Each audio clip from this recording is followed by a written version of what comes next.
तो यार welcome once again. अब हम देख रहे हैं phase 1 detoxification of metabolism of xenobiotics में। तो हमें देखा था अपने फेज़ 1 में 3 होते हैं, ऑक्सीडेशन, रिडक्शन, हाइड्रोलाइसिस। तो ऑक्सीडेशन सबसे पहले हम पढ़ रहे हैं। याद रखना जीनोबायोटिक्स का डायरेक्टली फेज़ 1 भी आ सकता है या फिर डायरेक्टली कॉन्जुगेशन भी हो सकता है। अब जो लार्ज नंबर ऑफ कंपाउंड्स जो है हमारे, वो डिटॉक्सिफाइड कैसे होते हैं? ऑक्सीडेशन से। देखते हैं कैसे। अब सबसे पहले हमारा है अल्कोहल। तो अल्कोहल में क्या है, मिथानॉल जो है वो फॉर्मिक एसिड में हो जाता है। इट्स क्वाइट कॉमन, जो हम 11th की ऑर्गेनिक में पढ़े हैं कि CH3OH का ऑक्सीडेशन करेंगे तो CHCOOH ऑब्वियसली उसी में बदलेगा, that is formic acid. Ethanol का एसिटिक एसिड, बेंजाइल अल्कोहल का बेंजोइक एसिड। ठीक है। फिर नेक्स्ट हमारा एल्डिहाइड की बात करें तो बेंजल्डिहाइड का बेंजोइक एसिड, क्लोरल का ट्राइक्लोरो एसिटिक एसिड। ठीक है। फिर नेक्स्ट अमाइन की बात करें तो एलिफेटिक अमाइन जो है, अब थोड़ा सा अंतर आएगा। एलिफेटिक अमाइन जो है वो एसिड और यूरिया में चेंज होगा। एरोमेटिक अमाइन जो है वो हमारा फिनॉल्स में होगा। एरोमेटिक अमाइन जो है वो हमारा पैरा अमाइनो फिनॉल में होगा और एनिलिन जो है हमारा फिनॉल में होगा। ठीक है। तो यार ये बात थी हमारी अमीन्स की। नेक्स्ट अगर हम बात करें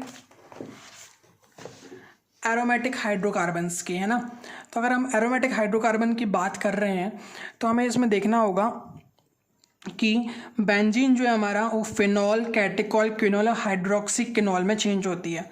इसको आप रख सकते हो फैन, कैट, क्वीन, हाइड्रोक्सी। ठीक है। फिर बेंजीन जो है वो मोनो, डाई और ट्राई हाइड्रोक्सी फिनॉल्स में भी चेंज हो सकती है। नेक्स्ट बात करें सल्फर ड्रग्स की, तो सल्फर ड्रग्स जो है वो इनटू सल्फ्यूरिक एसिड हो जाते हैं। ठीक है, ये डायरेक्ट पॉइंट हो गया। उसके बाद अगर हम ड्रग्स की बात करें तो ड्रग्स जो है हमारे वो मैफ्राब्रोमाइट होता है। ठीक है, मैफ्राब्रोमेट सॉरी, जो कि एक ट्रांसक्विलाइजर है। क्या करता है ये? कन्वर्ट करता है हाइड्रोक्सी मैफ्राब्रोमेट कन्वर्टेड टू मैफ्राब्रोनेट और एक्सक्रीटेड हो जाता है इन यूरिन। ठीक है। नेक्स्ट बात करते हैं रोल ऑफ साइटोक्रोम P450। तो अभी तक हमने क्या पढ़ा ऑक्सीडेशन में? हमने अल्कोहल, एल्डिहाइड, अमीन, एरोमेटिक हाइड्रोकार्बन, सल्फर ड्रग्स और ड्रग्स की बात करी कि ये सब ऑक्सीडेशन होकर काय में क्या कन्वर्ट होते हैं। तो फॉर एग्जांपल अल्कोहल में हमने पढ़ा मेथनॉल का फॉर्मिक एसिड में, इथेनॉल का एसिटिक एसिड, बेंजाइल अल्कोहल का बेंजोइक एसिड, एल्डिहाइड में बेंजाल्डिहाइड का बेंजोइक एसिड, क्लोरल का trichloro acetic acid, aliphatic amine का acid plus urea, aromatic hydrocarbon में बेंजीन का phenol, catechol, quinol and hydroxyquinol. Sulphur drugs में सल्फ्यूरिक एसिड में change हो जाते हैं और जो हमारे ड्रग्स हैं जैसे मैफ्राब्रोमेट वो कन्वर्टेड हो जाता है हाइड्रोक्सी मैफ्राब्रोमेट में। ठीक है। नेक्स्ट बात करते हैं हम अपना अगला जो टॉपिक है हमारा, डैट इज़ कि रोल ऑफ साइटोक्रोम P450। तो मोस्ट ऑफ ऑक्सीडेशन या फिर डिटॉक्सिफिकेशन जो है कैटालाइज होता है बाय साइटोक्रोम P450 या फिर जिसको हम कहते हैं मोनो ऑक्सीजनेज। इन दोनों को मिला के हम कहते हैं मिक्स फंक्शन ऑक्सीडेज। क्या कहते हैं? Mix function oxidase. अब P450 refers to absorption peak it exhibit when exposed to CO। क्या? refers to absorption peak जब उसको exhibit when it exhibit when exposed to carbon monoxide। Next बात करें most of cytochrome reaction of cytochrome P450 involve addition of hydroxyl group to aliphatic और aromatic compound. तो क्या होता है इसमें जनरली कि हाइड्रोक्सिल ग्रुप जो होता है वो अटैच कर देता है काय में, या तो एलिफेटिक वाले पार्ट में या फिर एरोमेटिक वाले पार्ट में। फिर क्या होता है RH plus O2 plus 2 NADPH form कर देता है ROH, H2O and 2 NADP plus. मतलब NADPH को क्या कर रहा है? ऑक्सीडाइज कर दे रहा है NADP प्लस में, O2 को H2O में और RH जो है उसको ROH में चेंज कर देता है।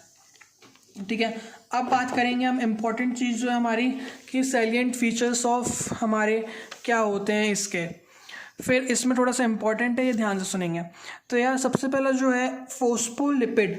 ठीक है। Phosphatidyl choline important constituent of cytochrome P450 and is required for its function. तो सबसे पहला है कि फोस्फोटिडाइल कोलाइन जो है इसका कॉन्स्टिट्यूएंट होता है ऑफ साइटोक्रोम P450 का और एज रिक्वायर्ड होता है फॉर इट्स फंक्शन। फिर नेक्स्ट पॉइंट जो है वेरियस फॉर्म्स फाउंड इसके, ठीक है ना, रेंजिंग बिटवीन 20 से 200, 6 of them being detailed studied. अभी तक मतलब इसके 20 से 200 तरीके तक फाउंड कर चुके हैं, लेकिन केवल 6 जो हैं स्टडी किए गए हैं डिटेल में।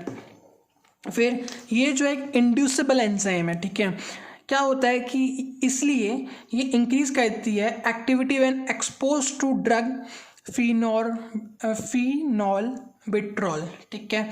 इंड्यूसिबल एंजाइम्स जो होती हैं वो इस प्रकार के ड्रग्स को आपका इंक्रीज करती है, इनकी एक्टिविटी को।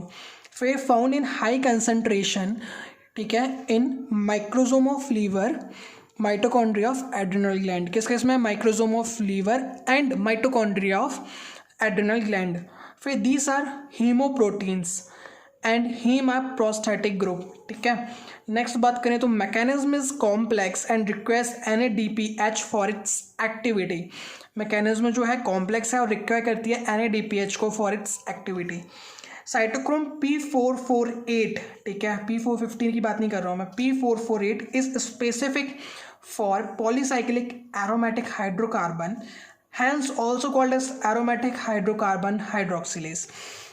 तो ये हमारे कुछ पॉइंट्स हो गए, सैलिएंट फीचर्स जो है साइटोक्रोम P450 के ऊपर। अब नेक्स्ट वीडियो में हम बात करेंगे रिडक्शन और हाइड्रोलिसिस के ऊपर। तब तक के लिए गुड बाय।